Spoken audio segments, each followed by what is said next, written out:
विश्व के सभी प्यारे विश्वकर्मा वंशियों को मेरा प्यार भरा जय हिंद, वंदे मातरम, जय श्री विश्वकर्मा। विश्वकर्मा प्रोडक्शन इस चैनल पे आप सभी विश्वकर्मा वंशियों का मैं तहे दिल से स्वागत करता हूँ। मेरा नाम है सत्यप्रकाश अडवलकर और मैं महाराष्ट्र में रहता हूँ। विश्वकर्मा प्रोडक्शन इस चैनल पर अगर आप नए हो तो मैं आपको एक विनती करता हूँ कि आप इस चैनल को ज़्यादा से ज़्यादा शेयर करें और ज़्यादा से ज़्यादा सब्सक्राइब करें, ताकि हमारे विश्वकर्मा समाज की जो धरोहर है, सांस्कृतिक जो अपना इतिहास है, वो सभी लोगों तक ये पहुंचना चाहिए। मेरे सभी प्यारे भाइयों विश्वकर्मा वंशियों, हम हर साल 17 सितंबर को विश्वकर्मा पूजन दिन पूरे हर्षोल्लास से मनाते हैं और इस पर्व पर हम विश्वकर्मा जी की पूजा करते हैं। लेकिन हम में से बहुत कम लोगों को यह जानकारी है कि विश्वकर्मा जी की पूजा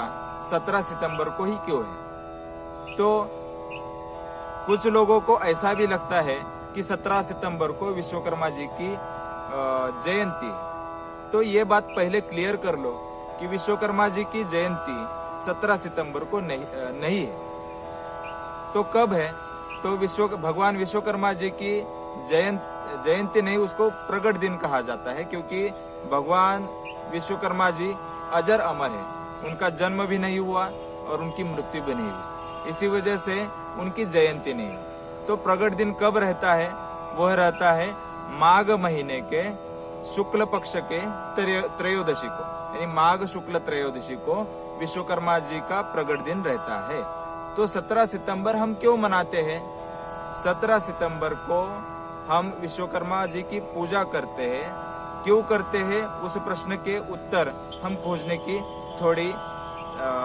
थोड़ा प्रयास करते हैं। तो देखिए मेरे मित्रों, 17 सितंबर यह तारीख आती है सौर कैलेंडर में, और हम हिंदू लोग तारीख फॉलो कभी भी कुछ भी त्योहार होगा तो हम मून कैलेंडर यानी अपना हिंदू कैलेंडर फॉलो करते हैं। तो यहाँ पे बात आती है सौर कैलेंडर के महीने के 1 तारीख को हम अपना एक त्योहार क्यों मनाते हैं? तो यह एक त्योहार नहीं मनाते हैं, दूसरा भी एक त्योहार है, उसको हम मकर संक्रांति कहते हैं। तो यह संक्रांति क्या है? तो यह बात पहले क्लियर कीजिए। संक्रांति यानी सूर्य जब उसके खुद के सिंह राशि में से कोई और राशि में प्रवेश करता है तो उसको कहा जाता है संक्रांति। तो टोटल संक्रांतियां कितनी रहती है?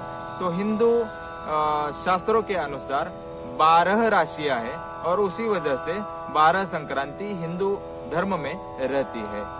तो हम जो 17 सितंबर मनाते हैं उस दिन का महत्व क्या है? तो उस दिन रहती है भाइयों कन्या संक्रांति, यानी भगवान सूर्य जब उनके खुद के सिंह राशि में से कन्या राशि में प्रवेश करता है तो उसको कन्या संक्रांति कही जाती है। और यह कन्या संक्रांति हर साल के सितंबर महीने के 17 तारीख को आता है। जैसे मकर संक्रांति 14 जनवरी को आती है, वैसे ही कन्या संक्रांति 17 सितंबर को आती है। ऐसे ही 12 संक्रांतियां रहती है। तो ये सभी युवाओं को यह प्रश्न उनके मन में आया होगा कि 17 सितंबर और विश्वकर्मा जी का इसमें संबंध क्या है? तो देखिए यह संबंध जब हम इस प्रश्न का उत्तर ढूंढने को जाते हैं तो यहाँ पे देखिए ये नक्षत्रों का पहले अभ्यास कीजिए। नक्षत्र और राशियां, इनका ज्योतिष अभ्यास जब हम करते हैं तो यह बात सामने आती है कि सिंह राशि का राशिधिपति है सूर्य भगवान, और जो कन्या राशि है उनके राशि स्वामी रहते हैं बुध भगवान, और बुध भगवान का और कन्या राशि का देवता रहता है भगवान विश्वकर्मा जी और भगवान गणेश जी। अब देखिए यहाँ पे भगवान गणेश जी और भगवान विश्वकर्मा जी मैंने क्यों कहा? क्योंकि भगवान विश्वकर्मा जी के दामाद है गणेश जी। वह कैसे? शिव पुराण के अनुसार भगवान विश्वकर्मा जी की 2 पुत्रियां यानी सिद्धि बुद्धि, उनका विवाह भगवान गणेश जी के साथ करवाया गया था। दूसरी बात यह है कि भगवान विश्वकर्मा जी के दूसरे दामाद है भगवान सूर्यदेव। वो कैसे? कि भगवान विश्वकर्मा जी की पुत्री जिसका नाम था संज्ञा या कहीं पे उल्लेख आता है संजना, यह भगवान सूर्यदेव को दी थी, यानी उनका विवाह भगवान सूर्य के साथ किया गया था। अब देखिए यहाँ पे सब संबंध अब जब हम चेक करते हैं, इसकी श्रृंखला चेक करते हैं, तो देखिए क्या संयोग है। भगवान विश्वकर्मा जी के दामाद सूर्य भगवान और गणेश जी है। तो भगवान सूर्य जब कन्या राशि को यानी बुध राशि को मिलने जाते हैं, तो इनडायरेक्टली किन को मिलने जाते हैं? भगवान विश्वकर्मा जी और भगवान गणेश जी को सूर्य भगवान मिलने को जाते हैं। कब जाते हैं? कन्या संक्रांति को जाती है। कन्या संक्रांति कब आती है? तो 17 सितंबर को आती है। एक तो बात हो गई। दूसरी बात यह है कि जो 17 सितंबर आता है हर साल, वह भाद्रपद महीने में आता है। तो भाद्रपद महीने का क्या महत्व है हिंदू कैलेंडर में? भाद्रपद महीने में हर साल पितरों की पूजा की जाती है। तो देखिए यहाँ पे हमारे पितर यानी पूर्वज, हमारे परम पिता परमात्मा कौन है? तो प्रभु विश्वकर्मा जी है। ये सभी को अलग से बताने की जरूरत नहीं है। तो देखिए हम अपने पूर्वजों को याद करते हैं, अपने पिताजी का श्राद्ध वगैरह करते हैं, लेकिन भगवान विश्वकर्मा जी का श्राद्ध किया नहीं जाता है। क्यों? क्योंकि वो अजर अमर है। तो उनकी पूजा करने की रीति रिवाज हमारे हिंदू धर्म में आता है। तो वो पूजा कब की जाती है? जब भगवान सूर्य विश्वकर्मा जी और गणेश जी को राशि स्थलांतर करके मिलने जाते हैं, तो यह संयोग आता है। और यह संयोग जब आता है, तब भगवान विश्वकर्मा जी की पूजा की जाती है। देखिए इस बात में और भी एक तथ्य है कि भगवान सूर्य जी का पुत्र है शनिदेव और दूसरा पुत्र है यमदेव।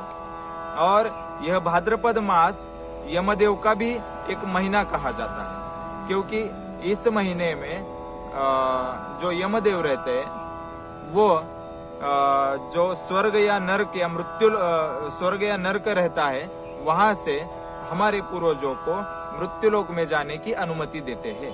एक महीना जाके वह हमारे पूर्वज मृत्युलोक में आते हैं और हमारे यहाँ जो तर्पण रहता है उसका स्वीकार करते हैं। यह बात क्लियर हो गई। देखिए यहाँ पे फिर एक बार मैं क्लियर कर देता हूँ। हिंदू धर्म में है 12 संक्रांति। 12 संक्रांति में से एक संक्रांति आपको पता है, उसको कहते हैं मकर संक्रांति। वह आती है हिंदू कैलेंडर के 14 तारीख को और हर साल यह तारीख फिक्स रहती है।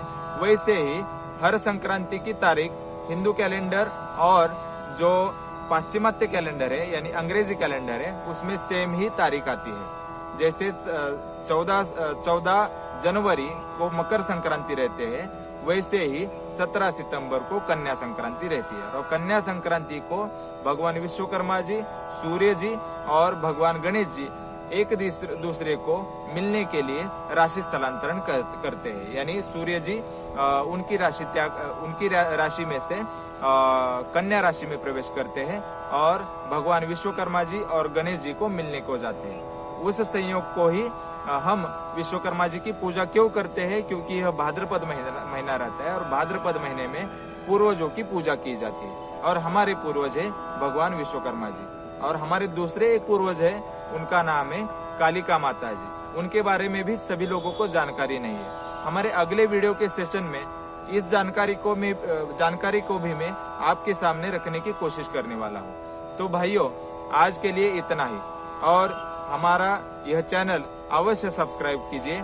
यह वीडियो बहुत महत्वपूर्ण है। मैं आपसे हाथ जोड़ के अनुरोध करता हूँ कि यह वीडियो आगे सभी व्हाट्सएप ग्रुप और फेसबुक ग्रुप को अवश्य शेयर कीजिए, क्योंकि हमारे में से शायद 1% ही लोगों को यह मालूम होगा कि भगवान विश्वकर्मा जी का पूजन 17 सितंबर को ही क्यों करते हैं। और हमारे बच्चों को तो इस बारे में जानकारी नहीं है। इसी वजह से यह वीडियो आगे शेयर करने का पूरा पवित्र कार्य आपके हाथ में लीजिए। तो सभी को जय हिंद, जय श्री विश्वकर्मा, जय कालिका।